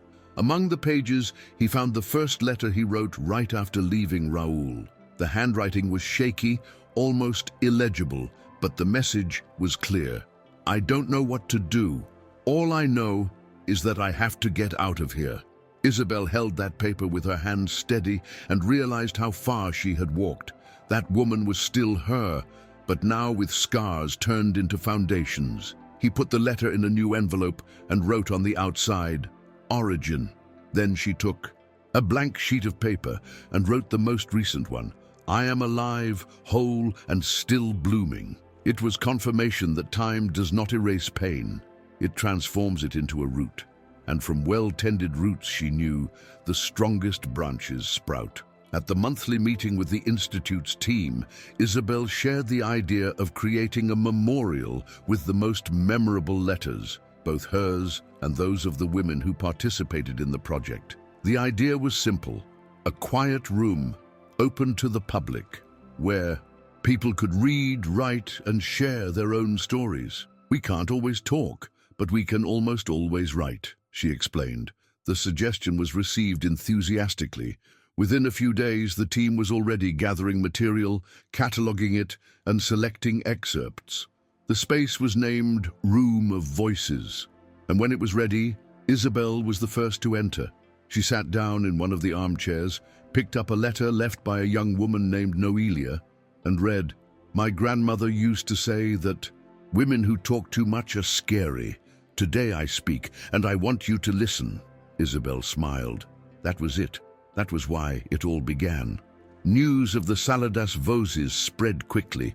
People from other cities began to visit the institute just to sit there, read, write, and be silent. A group of illiterate women asked for help dictating their letters. Volunteers organized themselves to do this, not as scribes, but as confidants. A mother wrote about her imprisoned son. A daughter wrote to her mother who never returned. A grandmother wrote to herself at 15. Isabel read some of them and just held others in her hands. She felt that each text was a piece of the world being stitched back together. And there, in the word-filled silence of the Saladas Vozes, she understood even more deeply that it was not about her. It was about what each woman did with her freedom when she received for the first time the right to listen to herself. And that, she now knew, was more transformative than any award. A few days later, while tending to the garden behind the store, Isabel received an unexpected visitor. It was Leticia, one of the oldest employees who had taken a leave of absence for family reasons. She arrived with tired eyes, but with something urgent in her face. "Isa, can I tell you something?" They sat under the shade of the pergola, and Leticia, after a few minutes of silence, revealed that she had discovered a recent betrayal, that she was lost, afraid of repeating her mistakes. Isabel didn't give ready-made advice. She just listened. Then she held her hand and said, "You don't have to do everything today. You just have to start remembering who you are." And those words, said calmly, without pressure, were what Leticia needed. A week later, she went back to work part-time, still in process, still fragile, but starting over. And Isabel understood once again. Sometimes all it takes is a firm hand for someone to remember that they can walk again.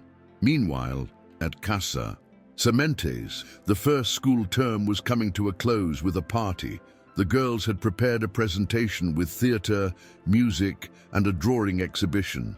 Isabel sat in the audience, between Diana and Clara, her eyes shining. The play told the story of a seed that crosses the hard soil, faces the rain and the strong sun, until it becomes a flower. At the end, one of the students narrated, "And the flower looked back and saw that it was not alone. Others were growing with it." The audience gave a standing ovation. Isabel cried, not out of sadness nor out of relief. She cried out of recognition. That metaphor was her entire life told in a few minutes. At the end, she stood up, hugged each girl, and said to them all, "You taught me more than I could teach in 1,000 classes." Because there, in that courtyard full of colors, Isabel saw herself multiplied, and she understood that she was ready to take a new step. The following month, Isabel announced her decision to step down as coordinator of the institute. It wasn't a farewell, it was a new beginning. She explained to the team that she felt her cycle there, at the helm, had come to an end, and that now it was time to strengthen the new generation of leaders. "I'm not leaving, I'm making room," she said with a calm smile. There were tears, yes, but there were also many hugs, words of gratitude, and a collective feeling of continuity. Clara would take over as general director, with the support of Diana and a new board, made up of women who had been with the institute since the beginning. Isabel would stay close by, but without a position. She would be a mentor, a partner, and above all, free to create new paths. It was the right time. She knew it, because there was no longer any urgency. There were roots. In the first few days after the announcement, Isabel felt a strange emptiness in her schedule and an immense peace in her chest. He started waking up later, drinking coffee on the balcony, listening to old songs he hadn't heard in years. He began to write more frequently, now without a specific destination. "I wrote to the wind, to the girls at school, to Isabel from the past." She also began visiting women's groups in other regions, not as a speaker, but as a listener. He sat in circles, asked names, listened attentively. She was no longer the woman in the story. She was just Isabel, another among many. And that made her deeply happy, because your greatest desire has always been this: to belong, without needing to lead, make an impact without having to command, being part of the construction without needing to be in the center. And now, finally, he was where he wanted to be, not at the top, but inside, in the heart of it all. It was in this state of calm presence that Isabel received an invitation to write a monthly column for a regional newspaper. The topic would be free, and she could use the space to reflect on everyday issues: women, new beginnings, the future. She accepted without hesitation. She wrote the first column on a silent afternoon, drinking hibiscus tea, with the sound of soft rain on the window. She spoke about the beauty of slow processes, about the value of true listening, about how life teaches us when we stop trying to control everything. The text circulated quickly. It didn't go viral, but it touched people, and that was what she was looking for. Isabel now understood that the impact didn't come from noise, but from consistency. And her life was, above all, a continuous exercise in coherence. Even when she fell, even when she paused, even when no one was looking. Over time, this column became something more. Letters began to arrive in the newspaper, notes left in the store, emotional emails. Women of all ages shared what the texts awakened in them. A 78-year-old woman wrote, "You made me want to go back to school." A 14-year-old said, "I thought about running away from home, but your last column made me stay." Isabel read each message as if she were receiving flowers from her own garden. "I saved some, answered others, and transformed many into inspiration for new texts. I didn't write like an expert." He wrote as if he were living, as someone who feels, like someone who has been on the ground and learned to get up by looking at the sky. And that made all the difference, because without realizing it, Isabel had become what she always dreamed of being: someone who touches without invading. What a guide without pointing.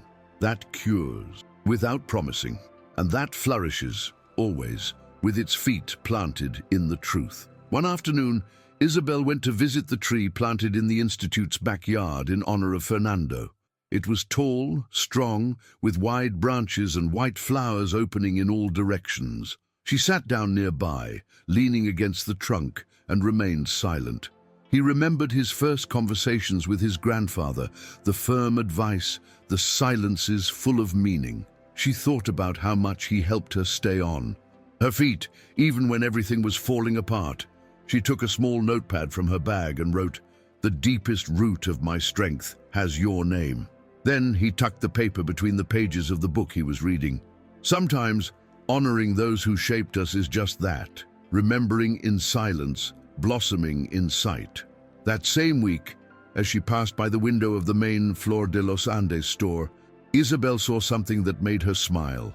A group of young apprentices, trained by Clara, setting up a new window display with the theme "Growing in Freedom." There were dried flowers hanging from the ceiling, mirrors with self-esteem phrases, and clay pots with handwritten female names.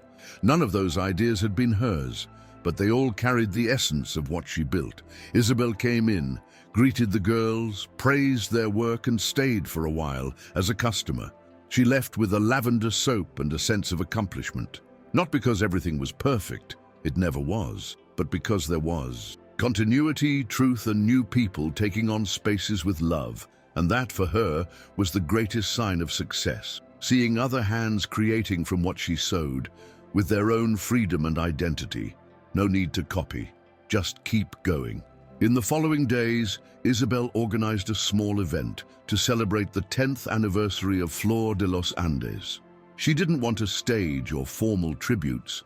She preferred a collective outdoor cafe with wooden tables, typical foods made by the employees, and soft music. In the background, she invited all the employees, former employees, volunteers, and friends who had been part of the history of the store and the Institute. During the celebration, a new employee approached her and said, "Can you see how important you are to all of us?" Isabel smiled sweetly. I can, but do you know what's most beautiful? Knowing that I'm not the only one, that now there are many of us, and indeed they were. Women who once arrived broken and today supported structures, who started out timid and today guided others, who were seeds and today were trees. That was what she wanted to celebrate, not the name on the facade, but the lives transformed within it. Later that night, Isabel walked alone to the back of the lot where the store was born. It was a small space, which previously served as a warehouse, and which she now thought of transforming into a community library. I had already made a list of books, talked to Diana about the project, and set aside some old notebooks to leave there. But that night I just wanted to observe. He stopped in front of the wooden door, leaned against the wall, and looked up at the sky. The stars were clear, the air was fresh, and there was a soft scent of jasmine in the air. He stood there for long minutes without thinking about anything specific, just feeling, like someone who knows they have already built enough to be at peace, and at the same time they still have the desire to start all over again, in a different way, with different hands, but with the same heart. The next day, Isabel wrote in her notebook something that had been on her mind for a while. Maybe now is the time to teach how to stop. She reflected on how, in a fast-paced world, taking a break can also be a political act. She began to prepare a new workshop for female caregivers, single mothers, healthcare professionals, teachers, who spent so much time taking care of others that they forgot about themselves. The idea was simple: a space to breathe, to eat slowly, to lie down without feeling guilty, to do nothing and still feel dignified. The workshop was called Interval, and right from the first edition, there was a waiting list.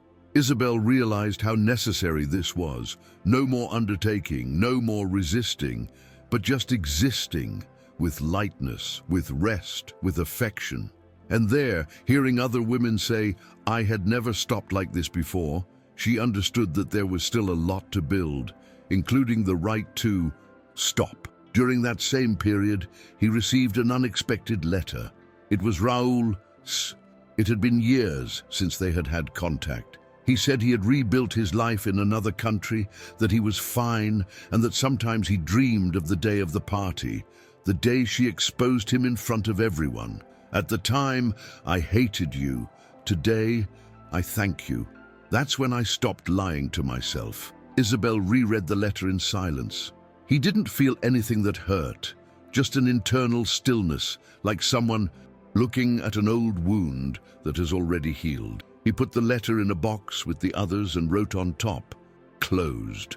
That didn't change anything. It wasn't even necessary. It was just one more confirmation that what is lived with truth can sooner or later touch even those who seemed irredeemable, and that for her was enough. With the arrival of a new cycle, Isabel felt like doing something she had never done before, traveling without a specific destination, no script, no events, no commitments, just her, a backpack and a notebook.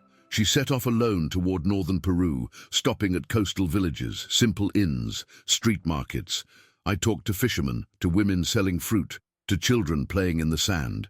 Each person was a story, and each story is a reminder that the world doesn't revolve around great deeds, but about true encounters. He wrote little, spoke less, listened a lot. For the first time, he felt part of a time that didn't need to be filled, that existed by itself, like her now.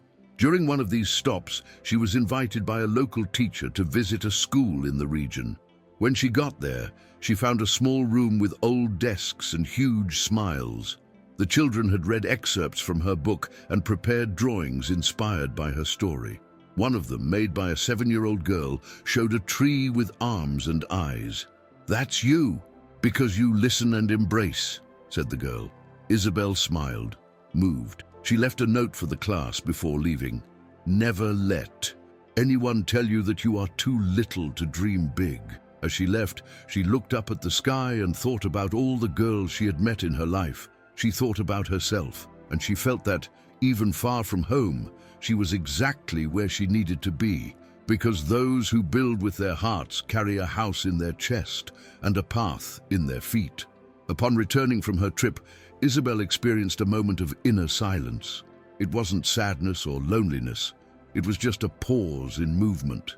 She would spend hours on the porch, watching people come and go on the street, smelling the breakfast being prepared in the neighboring house, listening to the sounds of everyday life. It was during this quieter time that she began to mentally sketch out her next project, a shelter for elderly women who live alone.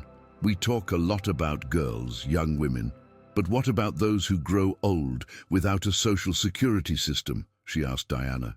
The idea grew slowly but surely. She began to gather data, talk to social workers, and visit nursing homes. She knew it would be a more complex project, but she was in no rush. Their time also deserves care, she would say, and she felt that even after so many accomplishments, there was still much to be done with tenderness and responsibility. Meanwhile, Casa Sementes continued to flourish. The first students were about to finish the school year, and many of them were already talking about becoming teachers, psychologists, and engineers. Some dreamed of opening their own stores. Isabel watched this blossoming with the eyes of someone who sees a garden take shape after years of preparing the soil.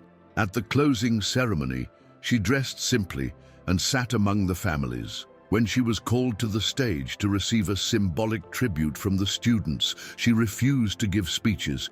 She simply took the microphone and said, "Each of you is a tree that grows with what you have experienced. And if today you are blossoming, it is because you have resisted." Then she came down, hugged each one of them, and left through the side door. Not because she was shy, but because she felt that more than ever, the protagonists were there. And she was where she had always wanted to be, behind the scenes of the transformation, with her hands dirty with dirt and her heart full of spring. At home that night, Elizabeth opened one of the boxes of old letters and began rereading some of the earliest ones. Many were yellowed, others were folded carefully. Each one was a portrait of who she was, confused, hurt, hopeful, strong. He reread one in particular, written days after the party where he exposed Raoul. In it, he said, "I don't know if I'll ever be able to look at all this without crying, but I'll try." When he finished reading, he realized he hadn't cried. "I felt a deep affection for the woman who wrote that, but it didn't hurt anymore." That was now root. Elizabeth separated some of the older letters, tied them with a ribbon, and wrote at the top, "File of Overcoming." I thought about leaving it there for future generations, so that other women would understand that strength does not come ready-made. It builds itself, sometimes in pieces.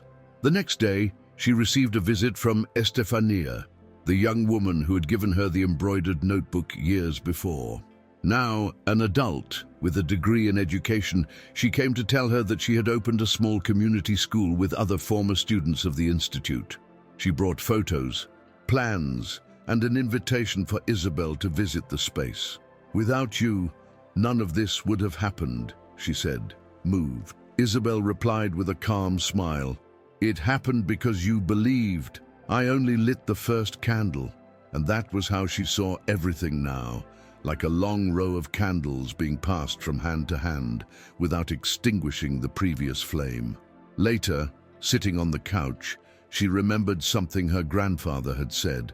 True justice is when those who come after live with less. A fear. And that was it. That was exactly what she wanted to leave behind. A world where the next Isabels would only need to be, and not resist so much to exist. With the arrival of Flor de los Andes' 15th anniversary, Isabel decided to do something symbolic. He had a new sign made for the main store, not with your name, but with the words, "Created by many, for all." I wanted new customers, new employees, and future generations to know that this place was a collective place from the beginning. The celebratory event brought together women from all stages of the brand's history. There was music, simple food, and lots of hugs. But the highlight was when a teenage daughter of a former collaborator took the stage and said, I grew up watching my mother come home tired but happy, and I always knew I wanted to be a part of that too," Isabel cried, "by the strength of continuity, for the affection transmitted from mother to daughter, for the certainty that what is built with affection remains." At the end of that night, Isabel walked through the city streets as she had done at the beginning of the store.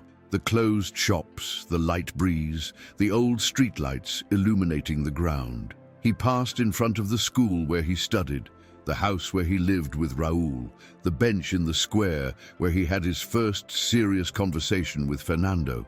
Every corner had a memory, but none of them hurt.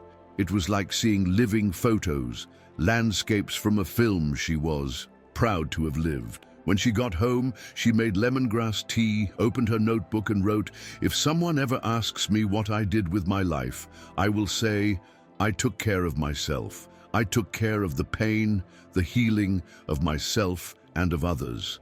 And that was all. Then he closed the notebook and slept with the lightness of someone who no longer needed to prove anything, because after all, it was just Isabel, and being Isabel was more than enough. The following month, Isabel received a special envelope from Casa Sementes. Inside were dozens of letters written by the students. Some were simple, others long, all sincere. "Thank you for not forgetting about us. I want to be a strong woman like you. I discovered that I can dream of being a doctor."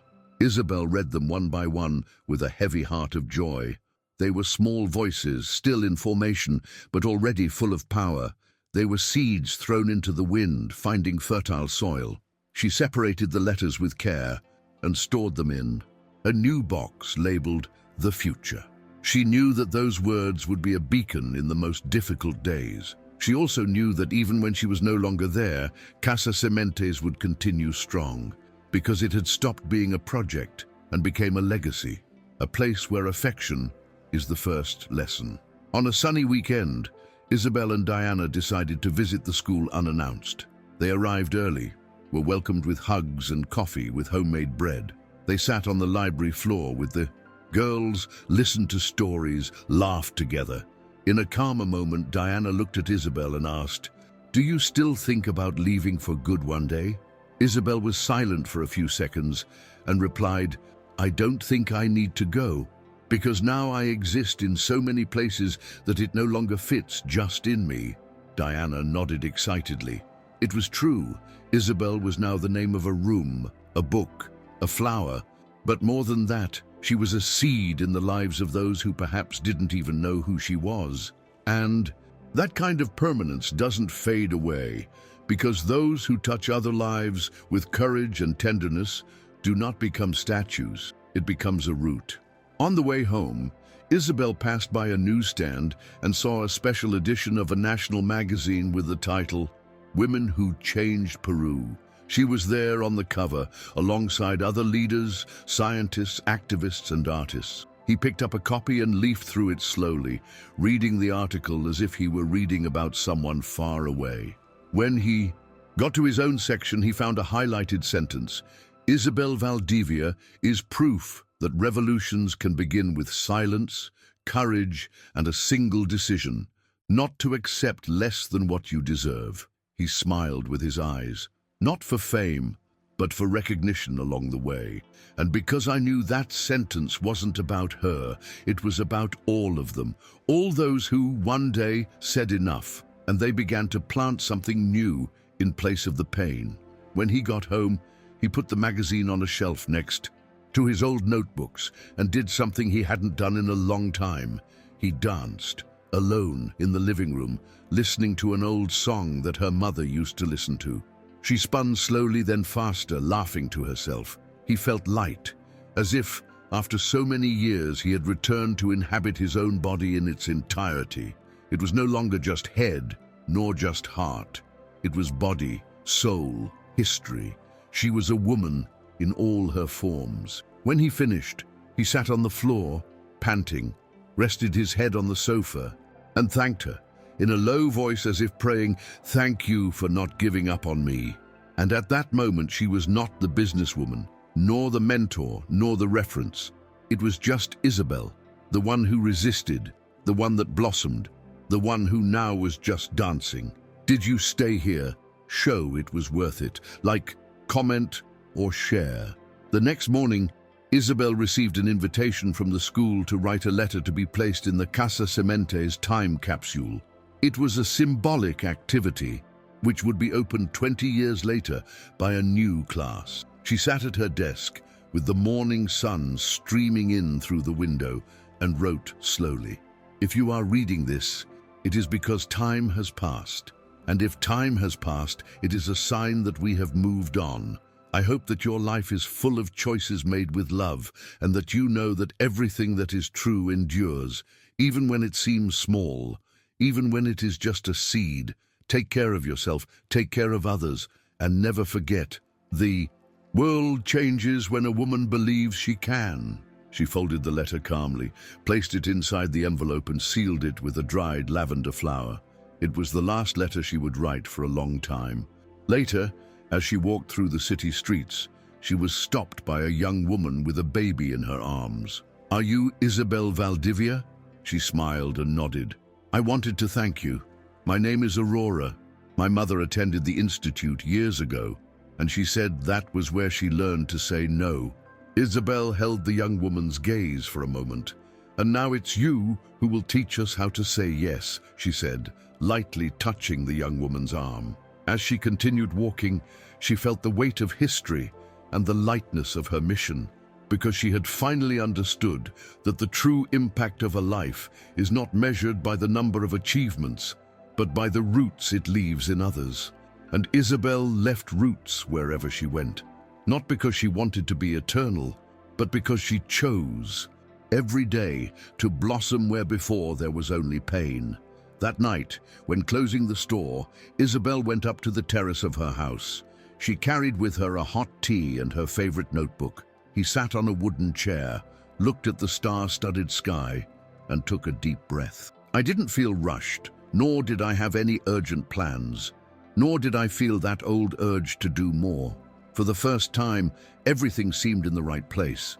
She thought of the women who surrounded her, of the girls who grew up with more freedom, of the letters that were saved, of the schools that were planted, of the trees that were erected. It was as if he could see the entire trajectory in a single line, full of curves, but always straight ahead. He picked up his pen and wrote the last line of the day. "Being Isabel was the greatest gift of my life." Then she closed the notebook, smiled to herself, and let the silence fill everything around her. The next morning, when she woke up, she didn't rush to answer messages, nor did she open her laptop or pick up her cell phone. She lay there for a while, staring at the ceiling, listening to the sounds of the living house. When she finally got up, she went to the kitchen, made some coffee, and opened the front door lightly. The day began calmly, just the way she liked it. Plants were watered, neighbors greeted each other, the city pulsed slowly.